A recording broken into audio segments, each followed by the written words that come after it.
Gaza, Lebanon, Syria എന്നിവിടങ്ങളിൽ ആക്രമണം അഴിച്ചുവിട്ടതുപോലെ യമനിലും സൈനിക ഓപ്പറേഷൻ നടത്താൻ ഇസ്രയേലിന്റെ നീക്കം. ഇതിനായി ഇസ്രയേൽ പ്രധാനമന്ത്രി ബെഞ്ചമിൻ നെതന്യാഹു യുഎന്നിൽ വാദമുന്നയിച്ചിരിക്കുകയാണ്. ഇറാന്റെ പിന്തുണയുള്ള ഹൂതികളെ തുടച്ചു നീക്കാനെന്ന പേരിലാണ് നെതന്യാഹുവിന്റെ പുതിയ സൈനിക നീക്കം. ഹൂതികളെ ഭീകര സംഘടനയായി പ്രഖ്യാപിക്കണമെന്ന ആവശ്യവും ഇസ്രയേൽ ഇപ്പോൾ ഉന്നയിച്ചിട്ടുണ്ട്. ട്രംപ് അധികാരമേൽക്കുന്ന സാഹചര്യത്തിൽ മേഖലയിലെ സങ്കീർണമായ സൈനിക നീക്കങ്ങൾക്ക് അമേരിക്കയുടെ പിന്തുണയും സഹായവും ലഭിക്കുമെന്ന പ്രതീക്ഷയിലാണ് ഇസ്രയേൽ യമനിൽ സൈനിക നടപടിക്ക് സജ്ജമാകുന്നത്. ഹമാസ്, ഹിസ്ബുള്ള എന്നിവരുടെ അവസ്ഥ തന്നെയായിരിക്കും ഹൂതികൾക്കും നേരിടേണ്ടി വരികയെന്നാണ് ഇസ്രയേലിന്റെ ഭീഷണി. പവർ പ്ലാന്റുകൾ, സനാ വിമാനത്താവളത്തിലെ എയർ ട്രാഫിക് കൺട്രോൾ ടവർ, തുറമുഖങ്ങൾ എന്നിവ ഇസ്രയേൽ വ്യോമാക്രമണത്തിൽ തകർത്തിരുന്നു.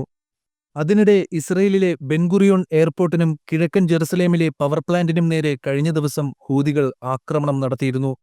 ഇസ്രയേലിനെതിരായ ഹൂതികളുടെ ആക്രമണം ഇറാന്റെ ഒരു മാസ്റ്റർ പ്ലാനിന്റെ ഭാഗമായിരുന്നുവെന്നും 1.2 ബില്യൺ വാർഷിക ബജറ്റുള്ള സംഘടന സൂയസ് കനാൽ തടയുകയാണെന്നും യുഎന്നിലെ ഇസ്രയേൽ അംബാസഡർ ഡാനി ഡാനോൻ വ്യക്തമാക്കി. എങ്കിലും ഹൂതികളുടെ ആക്രമണത്തെ അപലപിച്ച സുരക്ഷാ കൗൺസിൽ അംഗങ്ങൾ യമനിലെ സിവിലിയന്മാർക്കെതിരായ ഇസ്രയേലിന്റെ ക്രൂരമായ അതിക്രമങ്ങളെക്കുറിച്ചും പറഞ്ഞു.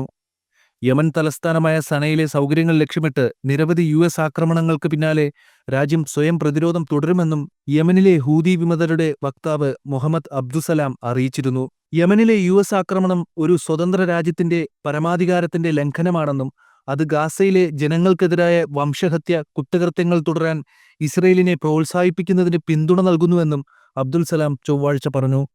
ഗാസയിൽ ഹൂതികളുടെ നിയന്ത്രണത്തിലുള്ള തലസ്ഥാനമായ സനയിലും യമനിലെ തീരപ്രദേശങ്ങളിലും തിങ്കൾ, ചൊവ്വ ദിവസങ്ങളിൽ ആക്രമണം നടത്തിയതായി യുഎസ് സൈന്യം അറിയിച്ചു. അമേരിക്ക യമനിൽ ഒന്നിലധികം തവണ വ്യോമാക്രമണം നടത്തിയതായി റിപ്പോർട്ടുകൾ പുറത്തുവരുന്നു.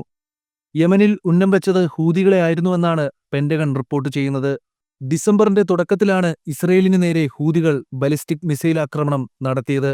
അമേരിക്കയും ബ്രിട്ടനും യമനിൽ യുദ്ധം ശക്തമാക്കിയതുകൊണ്ടാണ് ഹൂതികൾ ഇസ്രയേലിനു നേരെ ആക്രമണം നടത്തിയത്. മിഡിൽ ഈസ്റ്റിലെ പെന്റഗണിന്റെ സൈനിക പ്രവർത്തനങ്ങൾക്ക് നേതൃത്വം വഹിക്കുന്ന യുഎസ് സെൻട്രൽ കമാൻഡറായ സെൻകോമിന്റെ പ്രസ്താവനയിൽ പറയുന്നത് പ്രകാരം യമനിൽ ആക്രമണം നടത്തുന്നതിനായി യുഎസും ബ്രിട്ടനും യുദ്ധക്കപ്പലുകളും വിമാനങ്ങളും ഉപയോഗിക്കുന്നുണ്ട് എന്നാണ്. അതിനിടയിൽ ഗാസയിൽ ഇസ്രയേലിന്റെ ക്രൂരത തുടർന്നുകൊണ്ടേയിരിക്കുകയാണ്. അതിശൈത്യം രൂക്ഷമായ ഗാസയിൽ ആവശ്യമായ സംരക്ഷണങ്ങളൊന്നുമില്ലാതെ 6 കുട്ടികൾ ഉൾപ്പെടെ 7 പേരാണ് മരിച്ചത്. ഇവരിൽ 20 ദിവസം മാത്രം പ്രായമുള്ള ഒരു കുഞ്ഞും ഉൾപ്പെട്ടതാണ് ഏറെ വേദനാജനകം. ഭക്ഷണവും അടിസ്ഥാന സൗകര്യങ്ങളുമില്ലാതെ താൽക്കാലിക ക്യാമ്പുകളിൽ കഴിയുന്ന മനുഷ്യരെ മരണത്തിന്റെ വക്കിൽ എത്തിക്കുകയാണ് കൊടും തണുപ്പുള്ള കാലാവസ്ഥ. മാത്രമല്ല, അതിശക്തമായ മഴ ഗാസയിലെ ജനജീവിതം കൂടുതൽ താറുമാറാക്കിയിരിക്കുകയാണ്.